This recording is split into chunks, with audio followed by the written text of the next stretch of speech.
let me start by saying good morning and good afternoon, I'm sorry, and thanks for joining us, and welcome to the Evan R. Liblit Memorial Scholarship Committee's 2021 Larry Swanson Waste on Wednesday seminar series in conjunction with Stony Brook and the School of Marine and Atmospheric Sciences.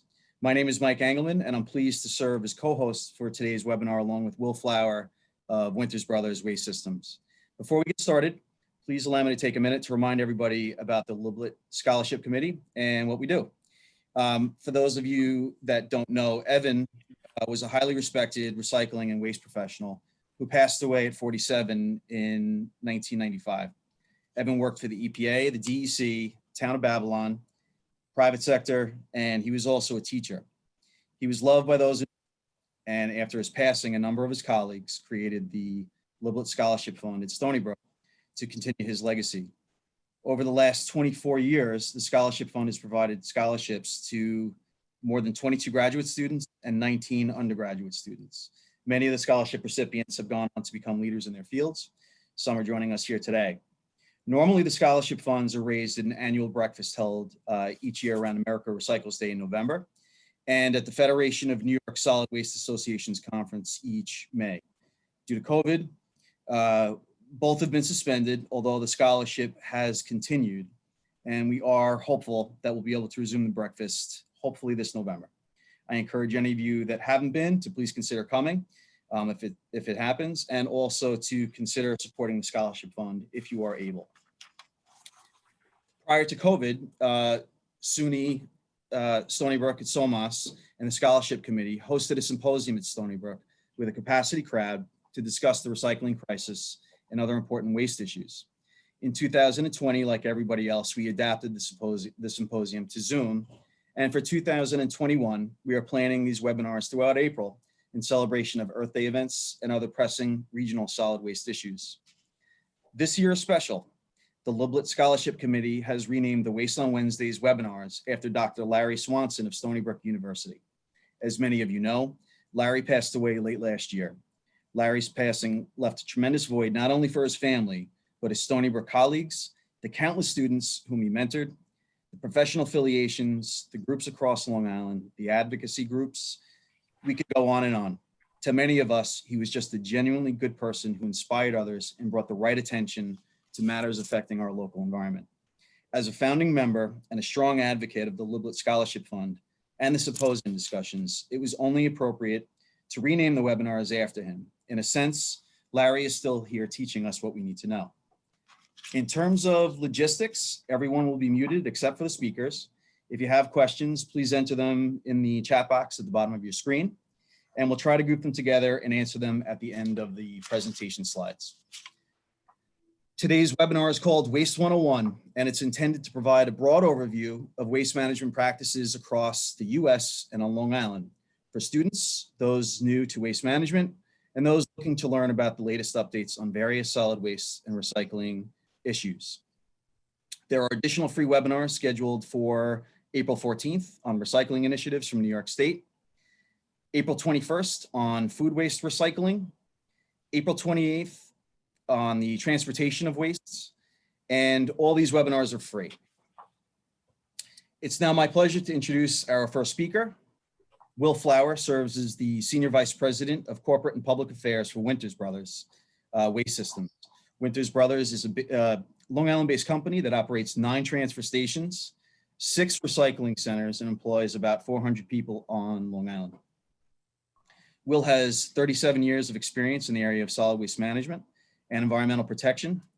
Prior to his current role, Will served as the CEO and president of a large-scale recycling operation on Long Island.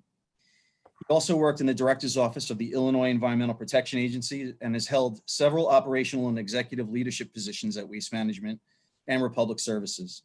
He's an active member of Solid Waste Association of North America and the National Waste and Recycling Association. Will is also a member of the editorial advisory committee for the Waste Advantage magazine and writes a monthly column regarding safety in the recycling and solid waste industry. Will, I'll pass it off to you. All right, Mike, thanks so much. And thank you everybody for joining us. As Mike mentioned earlier, if you do have a question, just go ahead and place it right in that chat room. And then at the end of the presentation that we have for you, we'll go ahead and get to those questions. In terms of what we're going to talk about today, keep in mind this is Waste 101. It's really designed to be a 30,000 foot view of the waste management landscape here on Long Island. Today, we're going to talk specifically about the waste stream. That is how much waste is flowing from homes and businesses on Long Island to transfer stations and to disposal facilities, both incinerators as well as landfills. We'll talk importantly about the 3 R's, the things that we've come to know: reduce, reuse, recycle. And we'll talk a little bit about how we're changing those 3 R's really to become the 6 R's, which includes not only reducing, reusing, and recycling, but also regulating, rejecting, and responsible disposal of that which has no economic value. We'll talk a little bit about how we're improving the way that we recycle on Long Island, the fact that we still have a long way to go. We'll talk about a push towards waste minimization or zero waste. And then we'll wrap up with a conversation about some of the issues that are facing solid waste managers and professionals here on Long Island. So let's get started with what is waste, right? Just like the Eskimos have a lot of names for snow because it's so prevalent, we have a lot of names for garbage. There's all these are different names that would refer to trash or waste. So there's a lot of it. But keep in mind, it all starts with 4.6 pounds. As Mike and I were putting this presentation together, we said, well, let's go all the way back to the root cause of the waste, which is Mike and myself and every one of you on this phone call and everyone that lives on Long Island. The fact is that every one of us generates 4.6 pounds of waste a day. And when you start to add that up, it doesn't sound like it starts off that it's too much, but you quickly realize that there's about 330 million people living here in the United States. That means we're generating about 1.5 billion pounds a day of municipal solid waste. And of course, that's every single day of the year. So all of a sudden, we're up to 550 billion pounds of waste. And if you want to convert that to tons, you divide by 2,000. And very quickly, you see that this 4.6 pounds of waste that didn't sound like a lot turns into a Herculean task that we're responsible for. Let's get a little bit more micro here, and let's take a look at here in New York. And if we do that same calculation, we take the New York State population of just under 20 million people, we see that we're generating 89 million pounds a day, almost 90 million pounds a day of municipal solid waste. Again, going to multiply that by every single day, because then tomorrow's another day and there's going to be another 89 or 90 million pounds of waste that needs to be managed. So again, it comes out to a staggering 16 million tons of waste right here in New York State. Mike did an interesting calculation. He said, gee, let's just figure out how much that is. And if you took a standard garbage truck and packed it full of 10 tons of waste, which is right about what a normal load is, and you lined all these garbage trucks up bumper to bumper, you would have a line of garbage trucks that would stretch for about 7,286 miles, so more than 7,000 miles. Keep in mind that the distance from Montauk to Los Angeles is 2,900.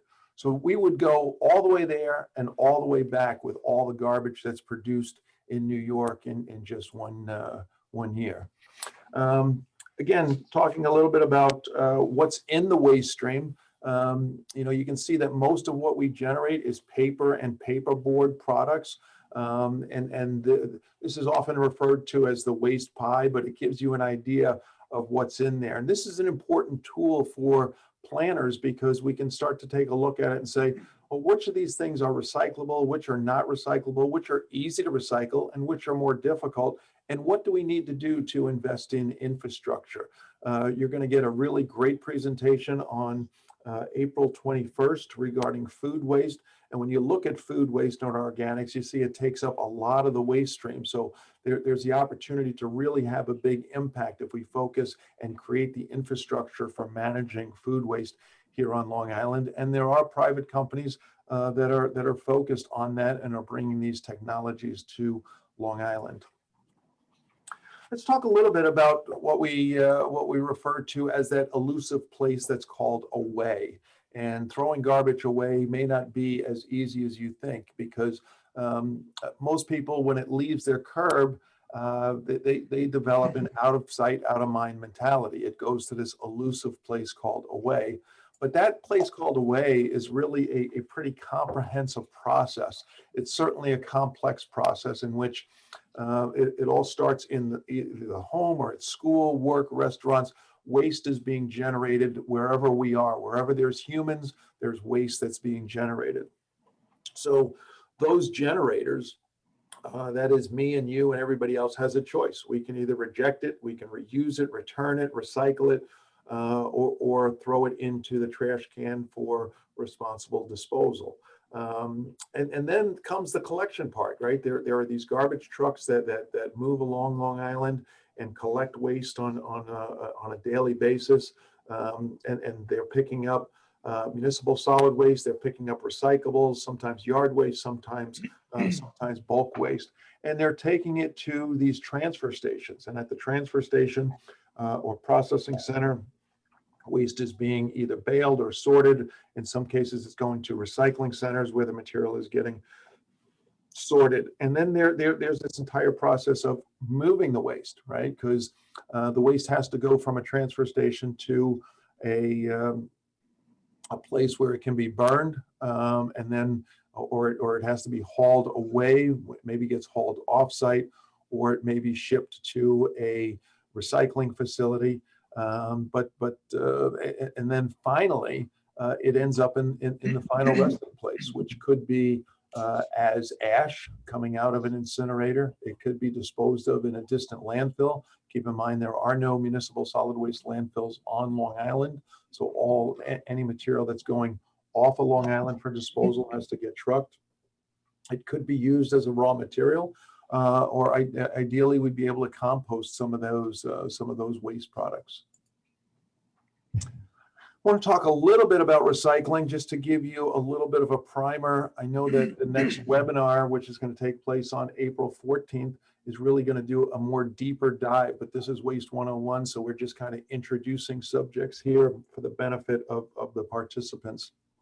But recycling is that system in which recyclables are placed into a container.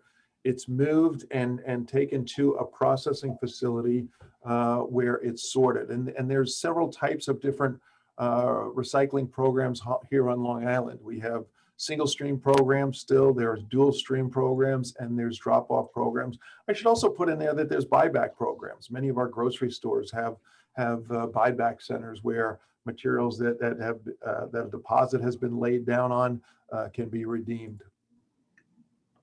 But what's needed for successful recycling? This is important because all of these issues are really interconnected, right? It all starts with the consumer, which is the decision maker. They really make the decision if it's going to be recycled or if it's going to go in the trash, because when they're holding, when that consumer or that citizen is having something that they no longer want and they want to discard it, they've got a choice to make. They can place it into the recycling bin, or they can throw it into their trash can, or they can compost it, or they can do something else with it. But that decision maker has a decision, and that's where education comes in. We really need to focus on education of consumers to let them know what is and what is not recyclable, how to prepare materials for recycling.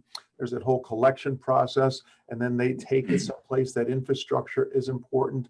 That infrastructure is responsible for developing or designing materials that can be used by manufacturers that can be turned into something new again.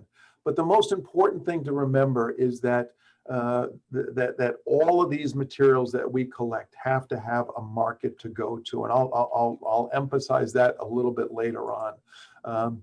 It's important to realize that because there was something that occurred in China that really affected the worldwide, not just here on Long Island or here in New York or even in the United States, but really worldwide recycling was impacted by some decisions that China made back in 2000. Well, it actually started well before that. Decisions that were made in 2013 with Operation Green Fence, in which China for a long time was taking in a lot of the world's recyclables, not just from the United States, but from all over the world.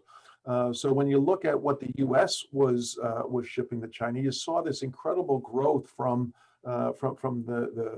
2000 up until 2012, 2013.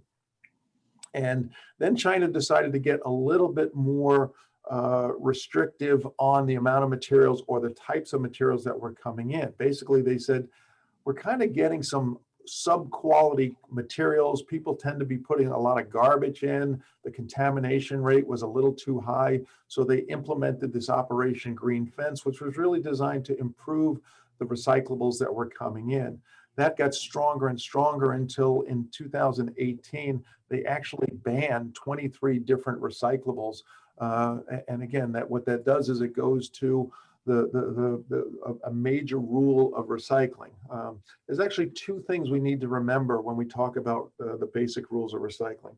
Number one is there's a tremendous cost associated with recycling. When you think about all the additional costs, when we used to, when I was a kid, we used to have one garbage truck come down the street and it collected everything. Now we have 2 or 3 trucks. So instead of paying for one truck, we pay for 2, maybe 3 trucks. Instead of paying for 1 or 2 laborers, we're now paying for 2 or 6 laborers that are coming down the street. And the other rule is that when there are no markets, there are no recycling. That is so important to remember, that markets are critical. And if there's one thing that we can do here on Long Island, it is to develop those markets, to create locally available markets, especially for things like glass, because glass has a lot of challenges. It's very heavy, it's difficult to transport, but we use glass a lot as consumers here on Long Island. So why isn't there some type of glass recycling operation here on Long Island that allows that to happen? Just in terms of recycling, the sorting process is fairly complex. It starts with a tip floor where materials land, could come out of a truck, they get inspected. It's then loaded into a system.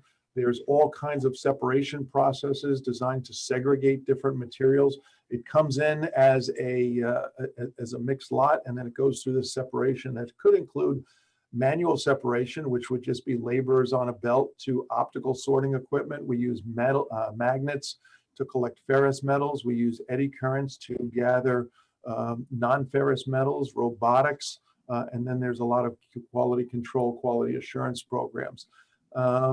This is me standing next to a pile of inbound fiber material, and then to the on the right side of the screen would be the process after it's gone through the screening process. You see those workers there doing a last-minute QA/QC check on the material to ensure that the material has very little contamination. And that's been the biggest shift since 2018, is that we really had to improve the quality of processing at recycling facilities so that we can create bales of material that were able to be moved. This is me standing next to a week's worth of newspapers that are generated here on Long Island. If there's one thing about recycling, it is that it requires a large Herculean effort to get done. This is so important that everyone, that is the residents, the recyclers, the brand owners, and by that I mean when you go to the store, you see all these products. Those are the brand owners that have to be involved in the process. There's a lot of talk right now about EPR and extended producer responsibility, and getting those brand owners to be involved in the process, not individually, but rather collectively, where again, the residents, the recyclers, the brand owners, the consumers, the manufacturers, and others all need to work together to come up with a solution, recognizing that the waste stream and the recycling stream are going to change over time. It's changed in the past. We refer to that as the evolving ton, and I think it's going to continue to evolve over time. So with that, we're going to take a shift in the presentation, and I'm actually going to turn it over to Mike Engelman to pick it up and get a little bit more granular and talk about how waste is managed on different municipalities across the island. Thanks, Will. I appreciate that. And you'll be able to run through the slides if you don't mind, maybe waste in Nassau and Suffolk. That overview is great. And I appreciate that you shed some light on what's occurring nationally and globally.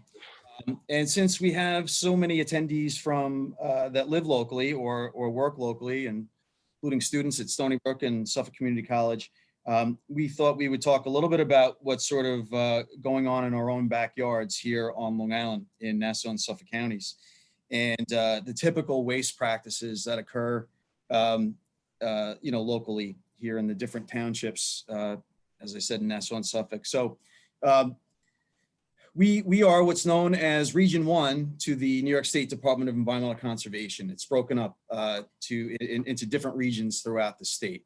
And the state DEC is who ultimately regulates typically things that deal with solid waste management and waste management practices. So Nassau and Suffolk fall under that Region 1 umbrella. Nassau and Suffolk are fairly large areas. We know that it's greater than 2,800 square miles, which is larger than a couple states in our union. What's more interesting is our population. We have a population of more than 2.8 million residents and 935,000 households, which represents more than 16 other states. So the challenges we face are pretty significant, even only being a small portion of what comprises New York. In Nassau and Suffolk, we have 13 townships, 13 different forms of municipal government, 3 in Nassau, 10 in Suffolk.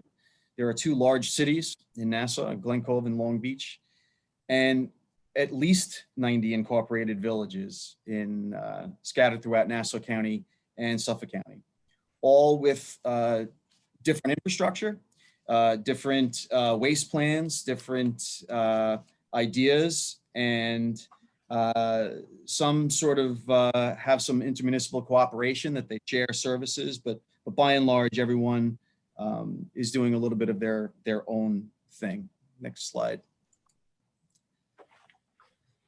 So these local governments, what do they do? What they're responsible for, and primarily the collection, disposal, transportation, and disposal of what we put out at the curb, that curbside putrescible garbage, your household trash.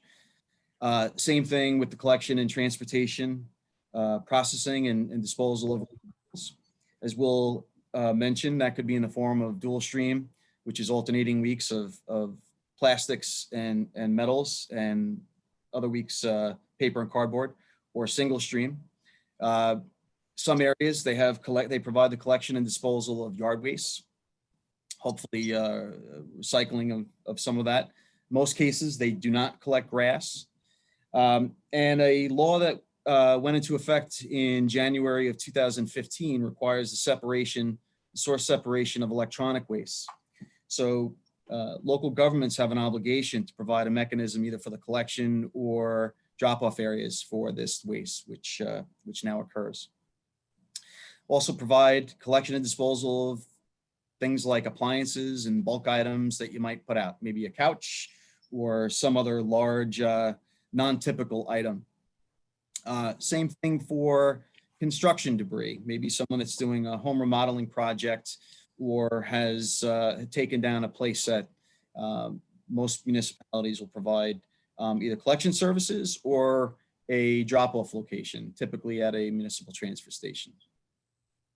Same goes for household hazardous waste, the things that we think of as being dangerous and potentially harmful to the environment, like fertilizers and gasolines and paints, and on and on.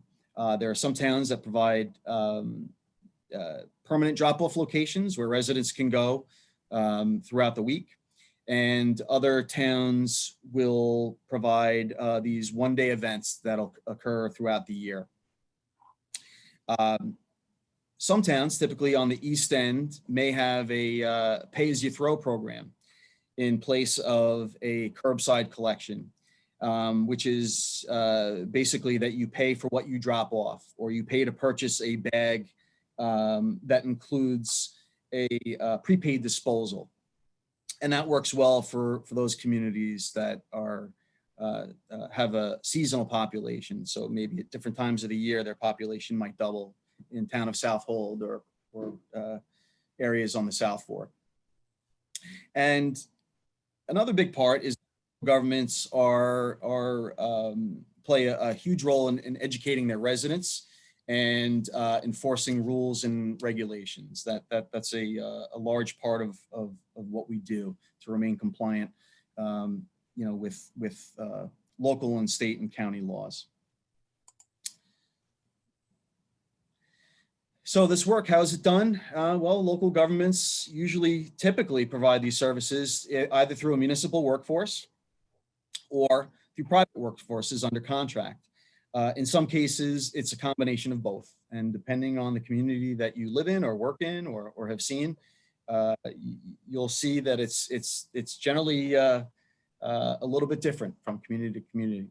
Same thing with fleets and facilities. Some are loaned locally by the local government, rather. Some are owned by the private companies that operate the transfer stations where the waste is delivered, or the waste haulers and disposal facilities, such as the landfills or the resource recovery facilities that the waste is ultimately being sent to. All these procurements are subject to New York State laws for proposals and public bidding. The main thing is that's because it's funded by tax dollars, and we have to make sure that we're getting the greatest value and that all of our services are provided in a lawful manner. So as Will highlighted, that 4.6 pounds, right?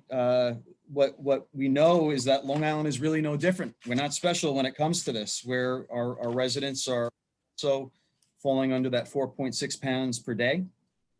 And it amounts to a pretty large number when you get to the bottom. We have that 2.8 million population throughout Nassau and Suffolk.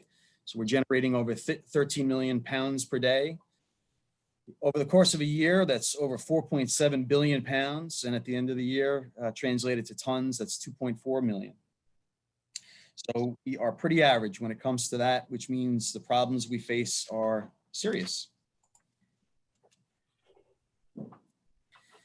So just a couple photos to go through for those that most of you are familiar with, the fact that this is a packer truck, a garbage truck that's picking up our curbside garbage that we put out each week, or depending on whatever day you have.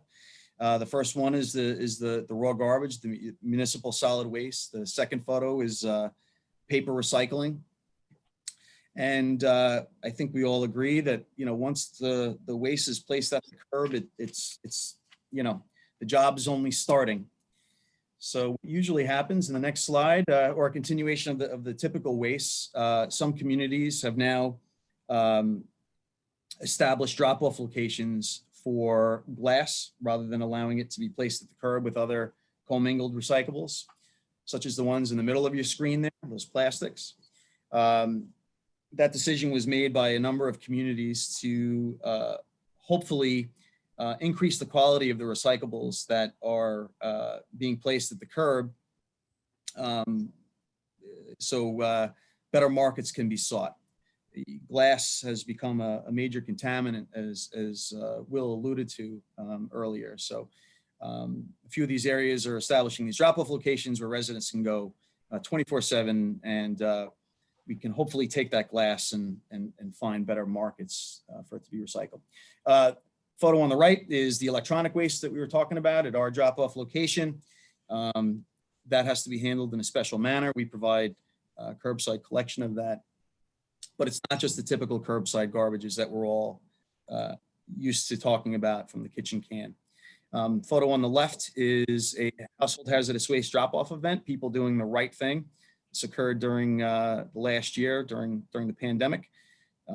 People cleaning out their garages a little bit more, and we saw a significant uptick in the amount of hazardous waste that was delivered.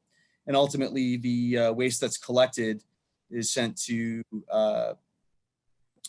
licensed disposal facilities that will attempt to recycle and handle it the correct way. The construction debris on the right is, again, from our transfer facility, municipal facility. that allows residents to drop off construction debris from home renovation projects. And next slide.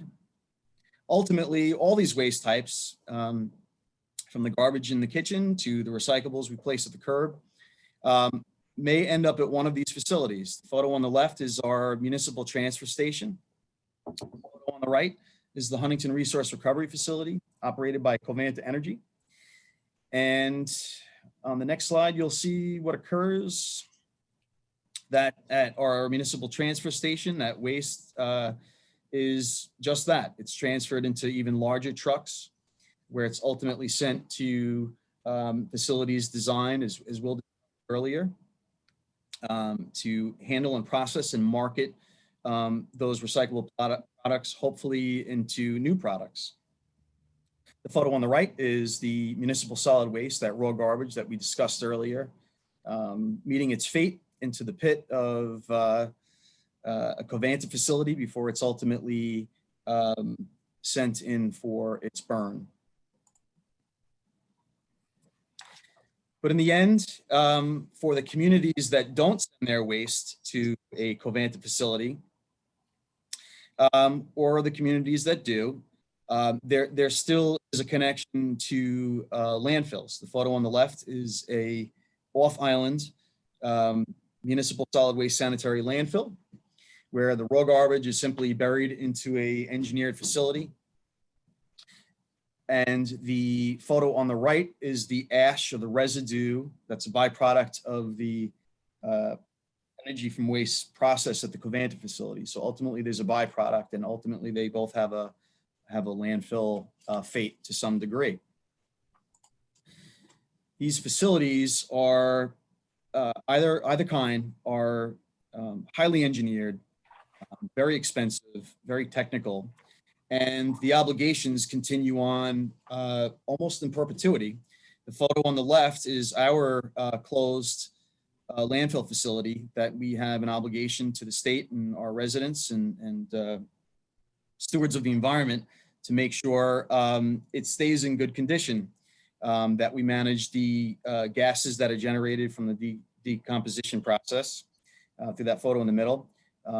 We're required to destroy those gases consistent with federal and state laws, and make sure that it's controlled from any off-site migration.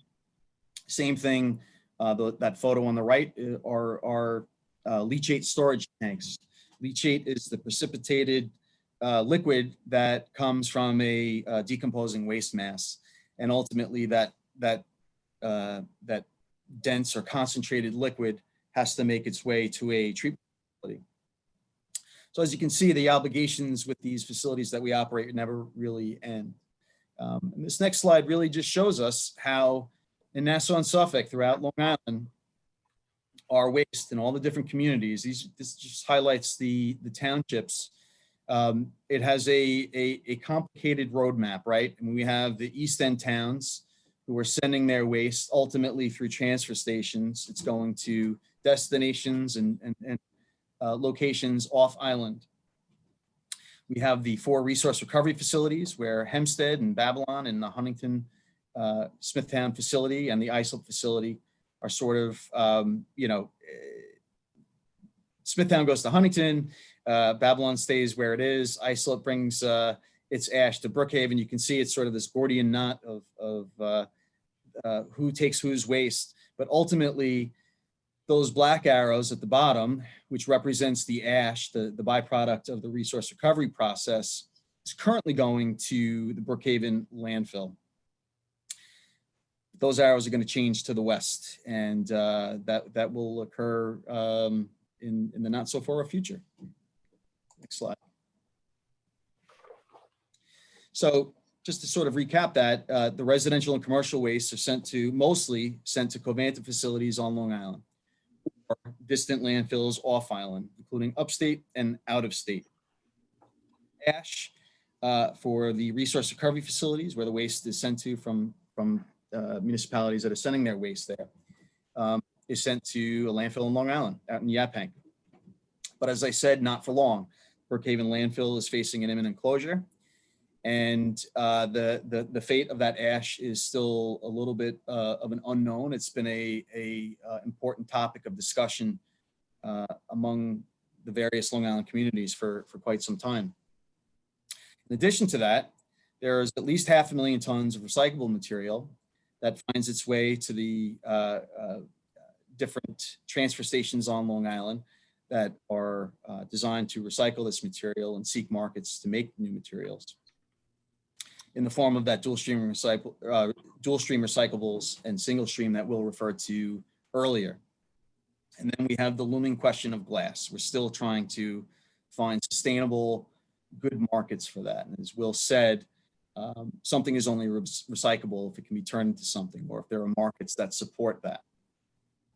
Long Island also has these unique laws in different communities, and some for things like commercial waste, the waste that comes from your big box stores and supermarkets and restaurants. And some of our communities throughout Nassau and Suffolk compel waste from commercial businesses to their facilities by special laws like flow control ordinances or waste districts or a waste generation law like we have here in Smithtown.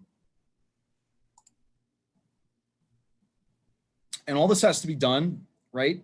Making sure we remain in good compliance with federal, state, county, and we can probably add local jurisdictions to that.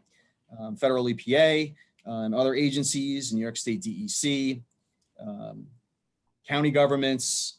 We have local governments for compliance with permitting and zoning, things like that. All these facilities, whether public or private, have to comply with these laws. Nobody is exempt. And it is, in fact, a highly regulated industry for obvious reasons and in the interest of public health and safety and protecting the environment. Air and groundwater are the most important things, right? So precautions and regulatory obligations are very strict with regard to these facilities and these landfills and the emissions that come from them as well. The engineering controls, sorry, Will, I was a little too fast on that one. The engineering controls for these facilities are very complicated. They're highly engineered, and they are designed with the best practices to meet the current standards. But as I said before, we are a unique area, and we have some unique laws, such as the Long Island Landfill Law, which was effective in 1983 and banned the landfilling of raw garbage, putrescible waste in Long Island landfills, simply put, for the protection of our environment, specifically groundwater. But that doesn't remove us from the unique challenges that we continue to face. We are, in fact, an island, and there is very limited availability and capacity at the remaining facilities, whether it be resource recovery facilities or landfills that are soon to close. And we all know, living here, working here, that transportation is at times impossible. And so is the infrastructure, whether it be rails or roads or water access. It's very limited. Things are aging. It's difficult to get on and off the island. And I think the people that transport these materials know that, so that they're not always willing to come here. Next one, Will.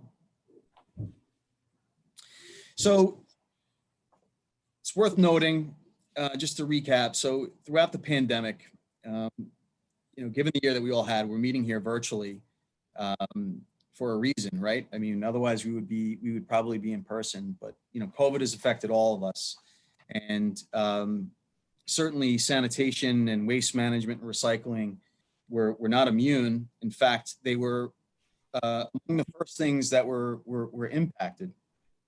A lot of the workers on the back of the sanitation trucks or at these recycling facilities, or even top level executives, quite frankly, in some of these companies, were seriously made ill by COVID. Many of them passed away, especially in the early period of COVID. And one of the results of the pandemic was that almost overnight, curbside garbage went up big time, like 20% or more. And that was almost universal throughout Nassau and Suffolk. Correlating decrease in commercial waste occurred at the same time, because as we all know, places of public assembly and restaurants and all the places that we like to go were almost closed overnight. All the increases at home were, as I said, from the stay-at-home orders, right? And people at home and working from home and sort of stuck at home were doing things that, maybe they had been putting off, big cleaning projects or landscaping projects or home remodeling or these work from home things, which really resulted in burdens on our residential collection infrastructure. But we knew why it happened. And the same can be said for the burdens that it placed on our residential collection, as well as the commercial industry they were facing with the decreases from the waste of businesses being closed. Much of that has recovered, and hopefully we'll be talking about a very different situation as we move into next year. We have seen a recovery in some of the commercial business waste, which is a good sign, I think, for everybody. So the next slide, if I'm not mistaken, is a list that Will and I in the Liblit committee identified as sort of the top issues that Long Island is facing as a region, and certainly worthy of a dialogue because of the imminent need for attention to some of these things. So, Will, if I could, I'll pass it back over to you. Yeah, thanks, Mike. Great information about the way that Long Island municipalities and deal with and address their solid waste. Just in no particular order, we're thinking about what are the big issues that are out there, and came up with this top 10 list. And on the next slide, we're going to start opening it up for questions and answers and thoughts. So if you have something to add or want to ask a question, just use that chat box again. But clearly the biggest issue that's on the horizon, and it's not newly on the horizon. Supervisor Romaine from the town of Brookhaven has been talking about the closure of the Brookhaven landfill since 2014. But the landfill is in fact going to close. It's going to close at the end of 2023. And as a result, all of that C&D waste, all of that ash will no longer have a place to go. That's a big problem because that represents about 1.2 million tons of waste that will need to go someplace. As we talked about with glass, but really for all recyclables, the need for markets for recyclables is paramount. And that's something that we can all work on. That's something that the Empire State Development Corporation, IDA should all be working on, creating local markets for recyclables. I think focusing on zero waste and focusing on waste minimization is something that we all need to do.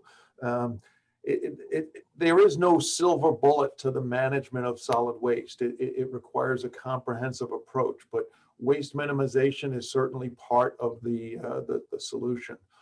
Environmental justice issues are here and certainly deserve to be reviewed.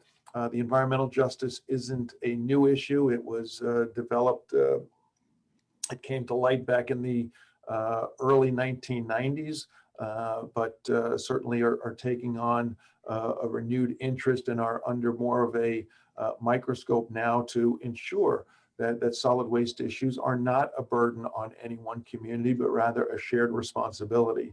The need for coordinated planning, it's interesting because I work for a public or a private company, and when they were first talking about the closure of the Brookhaven landfill back in 2014, we started to buy railroad track because we were going to be looking at putting track in. So we've been dealing with it, but where is that coordinated effort? Where is that coordination that should be taking place between government, between companies, between the state.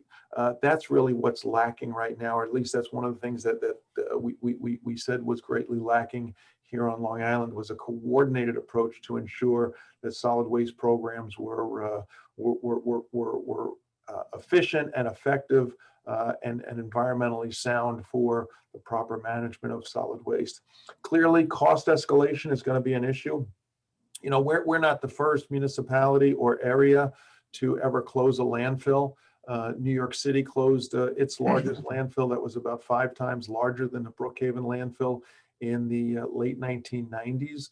And we saw a cost escalation there. I think we're going to see it here as well. We're dealing today with a public that's never been more sensitive to odor and contamination issues. And that's a good thing, right? We want the public to be involved in the process, to understand. And that's why, I mean, we're very thankful that there's so many people on the phone, but you know, the public is sensitive to these issues, and they should be. And it's on everybody's job, the private sector and the public sector, to ensure that waste is managed safely. There are major legislative changes that are coming.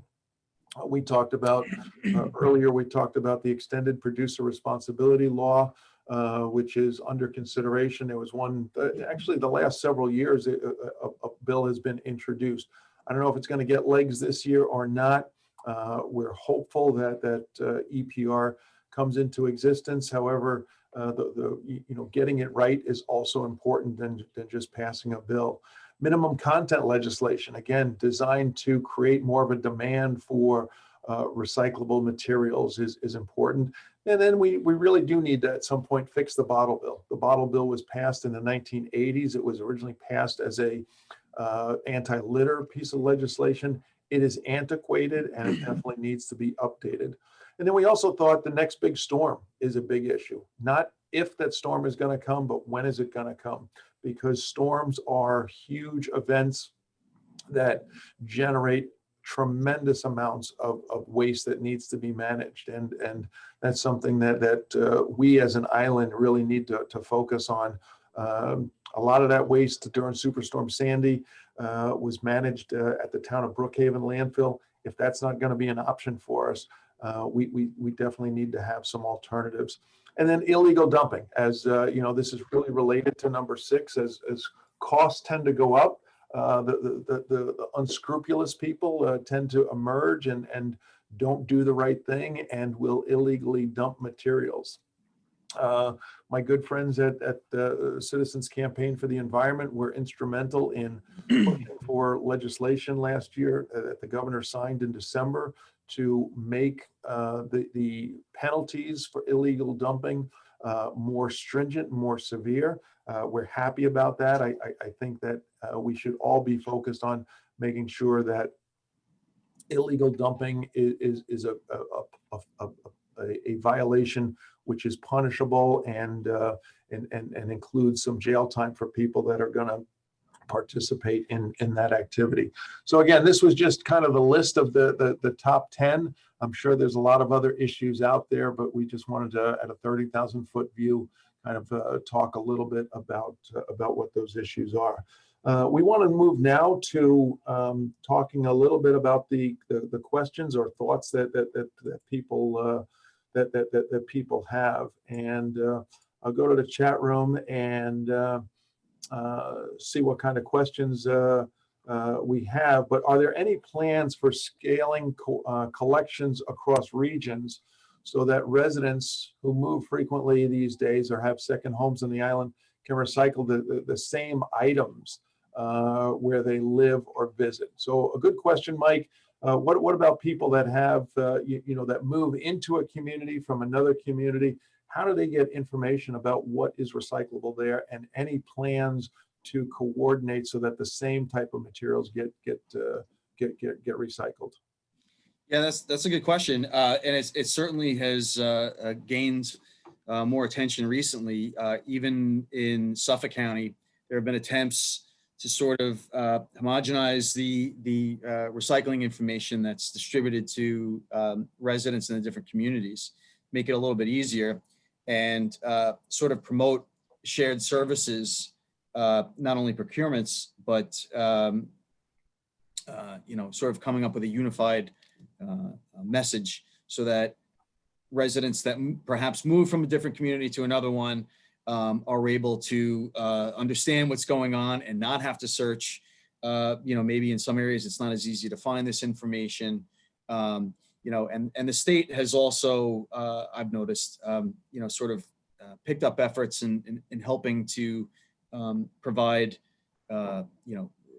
recycling information that can be distributed among the, different areas. To sort of go back to basics, Will, I know would mention that at one point, and sort of paring down and cleaning up, what we actually recycle. So it's my understanding that there may be more meetings that are scheduled, and a lot of it, unfortunately, relies on one community's communication with another one. So I'm not aware of any grander scaling type of thing that's going on. Right. This question comes from Jamie again. It's what's the current projection for food waste collection for the region, and how will the state's new food scrap law and the timeline of collecting food collection occur in the curbside? So great question. I can tell you that when we talk about what's needed, there has to be education, there has to be an infrastructure set up, a collection process set up. Those things are in the works. I'll give you a little teaser that on April 21st, we're going to have a great presentation right here. The Liblit Scholarship Committee is bringing to you a presentation that's going to zero in right on food waste. But there's some really exciting things. Charles Bigliotti is a pioneer in this area, does a phenomenal job in thinking outside the box. Him and his brother have brought technology to Long Island, and I'm excited to hear more about that when they join us. Our good friend Dave Tonjes from Stony Brook University says waste services are voluntarily and assumed by local governments. There's no legal requirement to do so. So he's just making a point. He does say, municipalities can choose to manage waste, but they don't have to. There's a lot of villages that don't have to provide those services, and that's certainly true. They can certainly look at privatizing or contracting for those services, and there's many municipalities that in fact do that across Long Island. Mike Lawrence has a question. What about water pollution that's common here on Long Island, and how is that being handled? What about waste that finds its way into the water? Oh, I didn't see that one there. It's a good question. I see that there's a waste pollution that's rife on Long Island. Is that the one we're talking about, Will? Yes, sir. Yep. Well, I know that local governments and the county, whether it's the district attorney's office or the state, have really stepped up sort of investigations and crimes dealing, with the environment. We all know about the Clementi Park issue and the illegal dumping that's sort of occurred, and different involved agencies and respective jurisdictions, I know are taking it more seriously. Some in the form of their local public safety officers that have investigations for things like rampant littering. Unfortunately, we can't prevent the personal decisions that people all the time on. They're in a park and they throw something into the water or to the pond.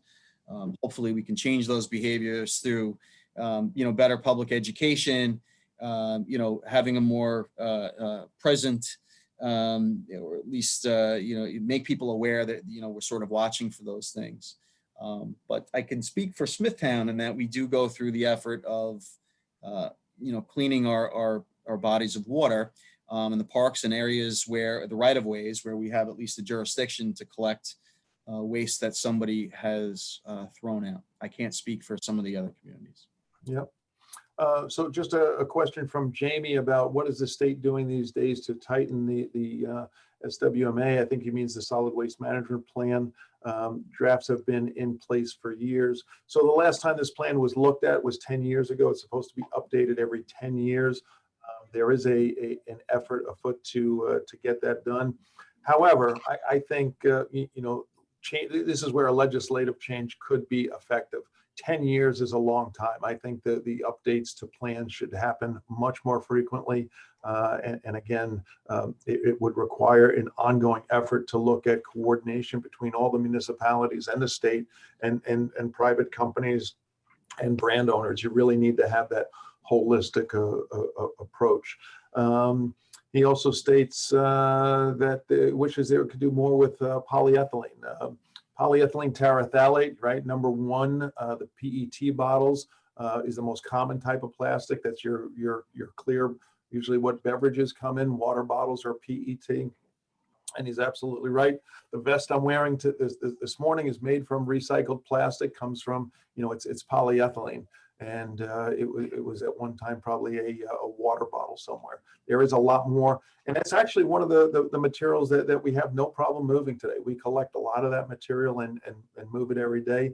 Same thing with HDPE number 2, which is high density polyethylene. Very, very recyclable material. There's a great market for that right now. So that's moving as well. Again, where markets exist, we certainly have proven that we can collect material, we can sort and segregate materials. The challenge comes in sometimes when it comes to finding markets for that material. The other thing that's important to realize is that there is a relationship between oil pricing and prices that we get for plastics. So as oil prices have been escalating, and we've seen that at the pumps, we do see that the price of these different commodities, specifically the plastic commodities, are increasing over time. Let's see, we're running out of time here, so I'm just going to jump to down to the end. Mike and I will take a look at all these other questions, and we'll come up with some bullet points and ship those out to everybody. But there's a question here. Are there any new companies opening in the tri-state area that will use post-consumer products in their products? And the answer to that is there are. Great company up in Connecticut that we've just been talking to called Kelly Green Products, uses a lot of recyclables. We're constantly on the lookout for them. And again, I think instead of having them open in Connecticut or in New Jersey, let's focus on bringing those here onto Long Island. We'll take one more question. Are you seeing more stability in the price of moving curbside? I'm sorry, that's jumping around. Are you seeing more stability in the price of moving curbside recyclables? Paper seems to have increased again, and that is very true. Cardboard prices have gone up primarily because, again, it's related to what the consumers are doing. Think about how we get goods and services in our community. Today, because of the pandemic, we get a lot of our materials shipped to our homes in cardboard boxes. Everything moves in a cardboard box once it's produced. It goes into a box, it gets transported to a store, taken from a cardboard box, hung on the shelves. In some cases, when it comes directly to our homes from Amazon, then there's more cardboard that needs to be generated. So there is a strong demand for cardboard, and that has increased throughout the pandemic. So we're hoping that trend continues, and we're hoping that people continue to recycle cardboard as much as they can. I do just want to share a slide here. I want to share with you just one other slide, and that is that the next Waste on Wednesday seminars are scheduled for April 14th, which is going to focus on recycling. Jamie, as you asked about that food waste and composting, presentation is going to happen the day right around Earth Day, and we're excited for that to take place. And then at the end of the month on April 28th, we're going to specifically talk about the movement of waste all around Long Island and off the island as well. I also want to just take a minute to remind everybody that our good friends at the New York Federation are not having their in-person show this year, but it is going to be virtual, and that's going to happen from May 18th to the 20th. 3 days of presentations, a lot of really good technical sessions, really good speakers. If you joined them last year, they did a really nice job with this. And again, check out the New York Federation and join online to learn more about recycling and about solid waste management across New York. On behalf of Mike Engelman from the town of Smithtown, we just want to thank everybody for taking some time. The Liblit Scholarship Committee put these on for the express purpose of trying to share information, something that Larry Swanson always focused on, something that Evan always focused on. So we're pleased to have this opportunity, and really thank you for joining us today, and hope that everyone stays safe. Thanks again for joining us. Have a great day.